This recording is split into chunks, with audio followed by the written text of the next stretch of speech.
All right, so we're going to dive into something kind of personal today. Okay. A topic that most people don't really talk about. Yeah. Oversized male genitalia, Right. or OMG, as we're going to call it for short. Way too easy. Makes it a little easier to discuss. A little less of a mouthful. Yeah, and it's something that I think a lot of people are curious about, but also kind of uncomfortable talking about. But Yeah, it's a sensitive subject, for sure. And that's why we're here. Exactly. We want to We're all about open conversations here. have an open conversation about it and really kind of unpack, the realities of this condition. For sure.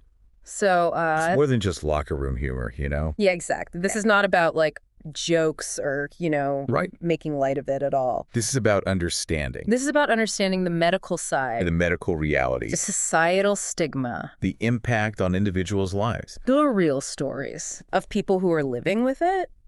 And to guide us in this deep dive, Yes. we are looking at the book, A fascinating read. How to Live with a Huge Penis, I know, right? by Dr. Richard Jacob. And Reverend Owen Thomas. Now, those are two names I would not expect to see An interesting pairing, for sure. together on a book Quite the duo. with that title. But that's what makes it so compelling. So before we get into the nitty-gritty, Right. let's start with the basics. Yeah. Let's define what we're talking about here. What exactly are we talking about when we say OMG? Well, the book explains it Okay. as a genetic condition Okay. that results in a significantly larger than average penis. So not just like Right. Not just a little bigger. a little bigger? These are sizes that can actually impact daily life. Yeah. Relationships, self-esteem, even simple things like finding clothes that fit. Wow. It's a lot more common than people might think, though. Yeah, and I think But it's often shrouded in silence and shame. and it's important to emphasize, this is a medical condition. Absolutely. This isn't a choice. Not something someone chooses. Right. And yet, individuals with OMG often face social stigma, discrimination, lack of understanding. Just like any other medical condition, really. Exactly. Now, one of the things I found fascinating about this book Yeah. is they delve into the history of OMG. And it turns out some famous figures Oh, yeah. might have had their own experiences. Some surprising names in there. Right. Like Einstein, like Lincoln, Mozart. they're all mentioned. And the authors suggest that their condition Their OMG. might have actually influenced their work And legacies. in surprising ways. It makes you think, doesn't it? It really does. Like with Einstein, Okay. they suggest his fascination with physics, all about space and time, Yeah. stemmed from pondering how long it would take light to travel. Oh, boy. Well, you get the idea. Yeah. Yeah, I get the idea. But we should probably take that with a grain of salt. So you're saying we shouldn't rewrite the history books just yet? Probably not. Okay. At least not based on those claims alone. Fair enough. But it does raise an interesting point Okay. about how we view history Okay. and the often hidden realities of these iconic figures. What if we had, like, the full uncensored stories? Right. What if we knew everything? Yeah. Would we see them differently? It's a good point. It's all about perspective. Yeah, it's easy to forget that behind every great achievement, every famous name, there's a human being. With their own Experiences, struggles, insecurities. And OMG may have been a part of that for some. Exactly. Yeah.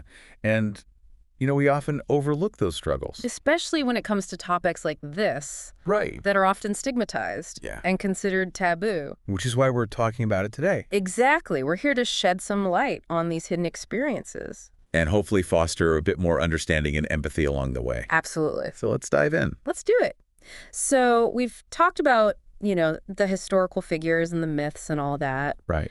But let's get into like the real nitty gritty here. Yeah, let's talk about the actual challenges The day to day. of living with OMG. What's it actually like? Right. Great. Because it's not just about, physical size. Right. It's about how that impacts your life, Yeah. your relationships, your self-esteem. Absolutely. And the book really digs into this. Yeah. They outline 4 major hurdles that people with OMG often face. Okay, I'm listening. What are they? Teasing. Yeah, that's a given, right? You'd think so. Sadly. Sadly, it's often the first hurdle, Yeah. especially during those formative years. Makes you think about like locker rooms and, Exactly. all those awkward stages of life. Yeah, it's tough enough as it is. and then you add OMG to the mix. Right. It can be really difficult. So teasing's the first one. What else? Morbid curiosity. Ooh, that's an interesting one. Yeah, people can be, well, People are weird. yeah, they're curious. Yeah, Sometimes overly so. I can imagine. And not always in a respectful way. Okay. Then there's exclusion. Like feeling left out Yeah. Feeling like you don't belong. because of it. Exactly. Wow. And then, of course, there's fear. Fear of what? Fear of exposure, Wow. fear of judgment, Oh. fear of rejection. Right. It's a lot to carry around. Yeah, that sounds really heavy. And these aren't just abstract concepts. Right. The book illustrates these hurdles with some pretty powerful real-life stories. Oh, really? Okay. Give me an example. So there's this one about a guy named Eric. Okay. He's at a fan convention. Oh, a con. Yeah, like a Comic-Con or I something. get it. And he's in the hot tub with some friends, Okay. just hanging out, Oh, you know, relaxing, exactly. and having a good time. And his shorts right up. Oh, no. And everyone gets an eyeful. Pretty much. Oof. I can only imagine. And instead of being cool about it, Yeah. his friends start making fun of him, Oh, no. Come on, guys. comparing him to some creature from his favorite sci-fi novel. Oh, man. That's brutal. It's a really heartbreaking example of It's how something. quickly Yeah. a situation can turn humiliating. Yeah. You know, just a moment of relaxation. Just trying to enjoy the con. Exactly. Then, Yeah. bam. Instant mockery. It makes you think twice about hot tubs. Right. Yeah. But what's interesting is how the authors present these situations. Okay. They offer contrasting viewpoints on how to handle them. Oh, that's cool because, like you were saying, there's no one right way to deal with this. It's so personal. It is. So who are the contrasting voices we're hearing? Well, you've got Dr. Jacob, The doctor. right? He advocates for open communication, Makes sense. you know, addressing the ignorance head on. Kind of like, hey, this is me. This is a part of who I am. Exactly. But it doesn't define me. Right. It's about owning it, Okay. educating people. Being open. Yes. Very much a reasoned, empathetic approach. Okay. That makes sense coming from a doctor. Right. Very level-headed. Yeah. But then we have Reverend Thomas. The Reverend. Now he's got a bit more of a What? fight fire with fire mentality. Oh, boy. He's drawing from his own experiences with bullies. Let me guess. He didn't just sit there and take it. Let's just say the Reverend isn't afraid to get a little more confrontational. Oh, boy. Okay. So we've got like the calm approach and The more assertive approach. the I'm going to give it right back to you approach. Exactly. Wow. And you know what? Both are valid in their own way. Right. It depends on the situation, The person. the individual, their comfort level. Yeah. And Because like some people Yeah. are just naturally more confrontational.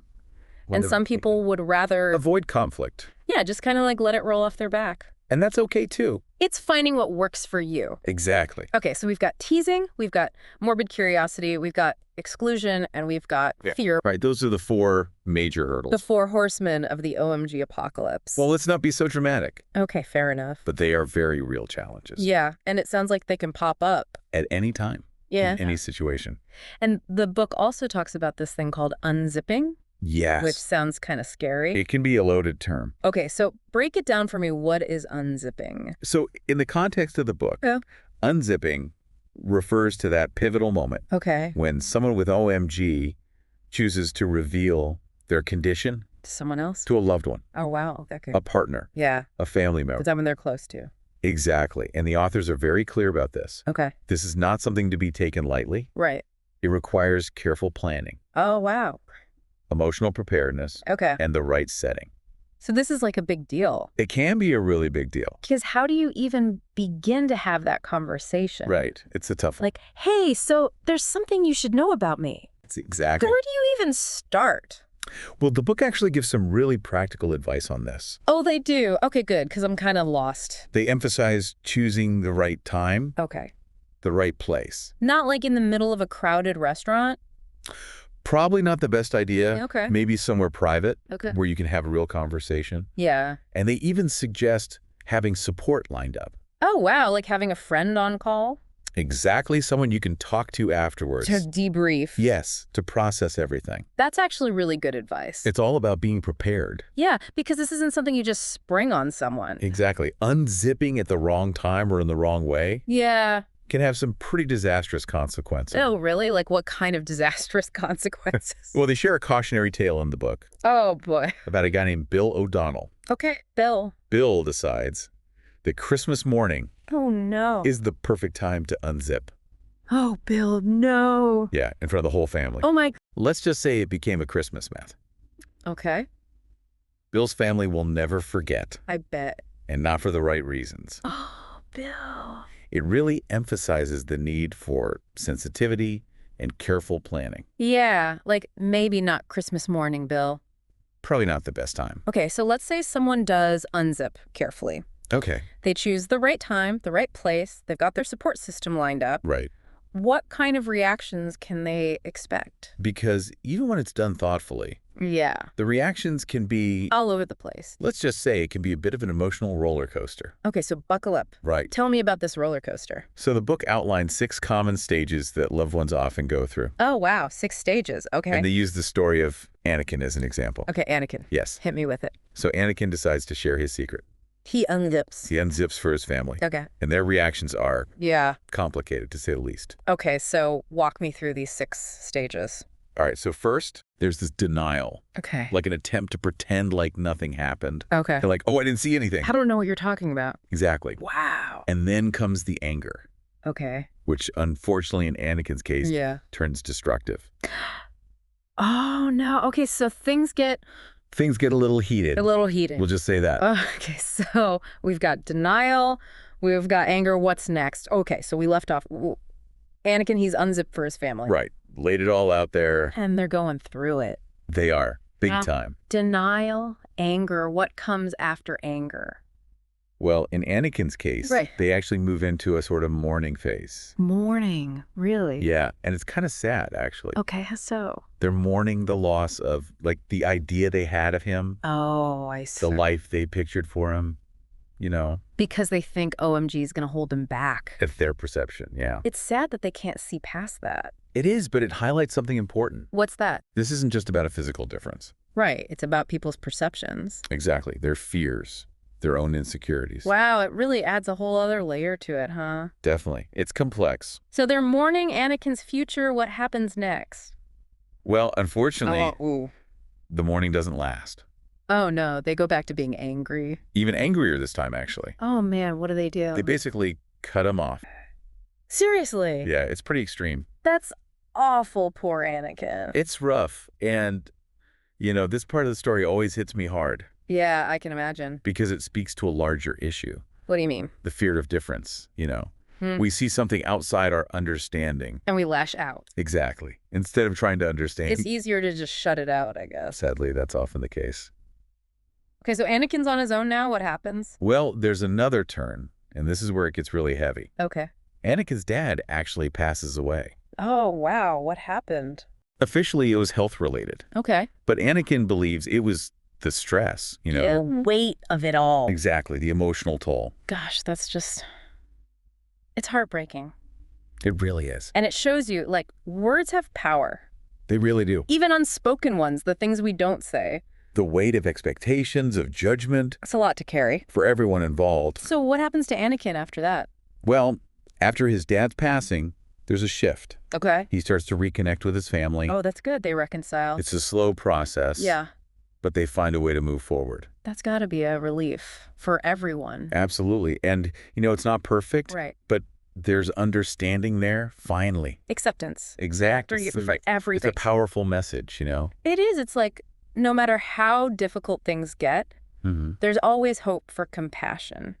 And understanding. Yeah. That's what this whole deep dive comes down to, really. It does. It's about opening our minds. To experiences different from our own. Exactly. And, you know, it's not always easy. No, definitely not. But like Anakin's story shows us, Yeah. it's possible and it's worth striving for. Absolutely. Well said. That's what we're here for. To spark these conversations. And hopefully a little more understanding in the world. Couldn't have said it better myself. This has been a really insightful deep dive. It has. And, you know, it's just the tip of the iceberg. Right. There's so much more to explore. The book goes into detail about coping mechanisms, support systems. And even like unexpected advantages of OMG. Exactly. Yeah. It's not all doom and gloom. Sounds like we need a whole other deep dive to unpack all that. We might just have to do that. All right, well, listeners, we'll leave you with that thought for now. Keep those conversations going. And remember, everyone's journey is unique. Embrace the differences, folks. Until next time.